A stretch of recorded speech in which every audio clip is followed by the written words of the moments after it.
যুক্তরাষ্ট্র চীনের দ্বিপাক্ষিক বাণিজ্য সম্পর্কে দেখা দিয়েছে চরম বৈরিতা। উভয় পক্ষই একে অপরের জায়ান্ট কোম্পানিগুলোর মধ্যে বাণিজ্য চুক্তি গুটিয়ে নিচ্ছে। শুধু তাই নয়, বড় বড় প্রতিষ্ঠানের উপর জারি করেছে নিষেধাজ্ঞা। ফলে ওয়াশিংটন বেইজিংয়ের মধ্যে কূটনৈতিক সম্পর্কে দেখা দিয়েছে টানাপোড়েন। কিন্তু হঠাৎ কেন আবারও বাণিজ্য যুদ্ধে জড়ালো দুই পরাশক্তি? বিস্তারিত ডেস্ক রিপোর্টে। প্রযুক্তিগত উদ্ভাবন ও বাণিজ্যিক অগ্রগতি রুখতে নিরাপত্তার অজুহাত দেখিয়ে চীনের শীর্ষ প্রযুক্তি ও সামরিক খাত সংশ্লিষ্ট প্রতিষ্ঠানগুলোকে কালো তালিকাভুক্ত করেছে পেন্টাগন। যুক্তরাষ্ট্রের অভিযোগ, এসব প্রতিষ্ঠান চীনা সামরিক বাহিনীকে সহায়তা করছে। জবাবে বেইজিং ওয়াশিংটনের এই পদক্ষেপকে রাষ্ট্র ক্ষমতার অপব্যবহার আখ্যা দিয়ে মার্কিন 10টি বড় কোম্পানির ওপরও পাল্টা নিষেধাজ্ঞা দিয়েছে। চীন সফরে প্রেসিডেন্ট শি জিনপিংয়ের সঙ্গে দ্বিপাক্ষিক শুল্ক কমানোর লক্ষ্যে কাজ করতে সম্মত হয়েছিলেন মার্কিন প্রেসিডেন্ট ডোনাল্ড ট্রাম্প। কিন্তু বৈঠকের এক মাস পার না হতেই প্রযুক্তি ও প্রতিরক্ষা খাতে একে অপরকে টেক্কা দেওয়ার প্রতিযোগিতা তাদের সম্পর্ককে নতুন পরীক্ষার মুখে ফেলেছে। উন্নত মানের কাঁচামাল, আরআইএল অ্যাঙ্গেল এন্ড চ্যানেল। এখন কাঠের দিন শেষ, আরআইএল এর বাংলাদেশ।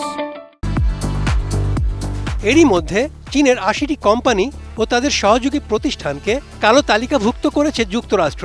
ওই তালিকায় জায়ান্ট প্রযুক্তি কোম্পানি আলিবাবা এবং বাইদুর সহ বৈদ্যুতিক গাড়ি নির্মাতা প্রতিষ্ঠান BYDকেও অন্তর্ভুক্ত করা হয়েছে।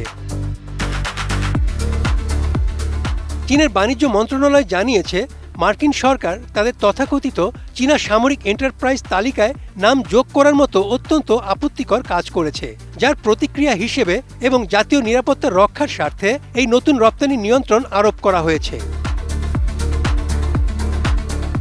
যুক্তরাষ্ট্রের 10টি প্রতিষ্ঠানের মধ্যে রয়েছে অ্যাভিওক্স, যার সঙ্গে মার্কিন সামরিক বাহিনীর মহাকাশ প্রতিরক্ষা চুক্তি রয়েছে, এবং রয়েছে ওশকোশ ডিফেন্স, যা সামরিক যানবাহন তৈরি করে।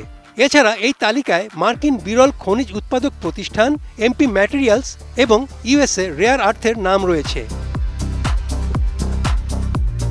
চীনের বাণিজ্য মন্ত্রণালয় আরও জানিয়েছে, তালিকাভুক্ত প্রতিষ্ঠানগুলোকে সামরিক ও বেসামরিক উভয় কাজে ব্যবহৃত হয় এমন সামগ্রী সরবরাহ করা রপ্তানিকারকদের জন্য নিষিদ্ধ করা হয়েছে।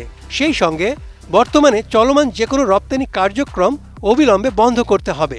এছাড়া এই নিষেধাজ্ঞা যে কোনো দেশ বা অঞ্চলের এমন সংস্থা বা ব্যক্তির ক্ষেত্রেও প্রযোজ্য হবে, যারা চীনে উৎপাদিত সামগ্রী ওই তালিকাভুক্ত প্রতিষ্ঠানগুলোর কাছে হস্তান্তর করবে।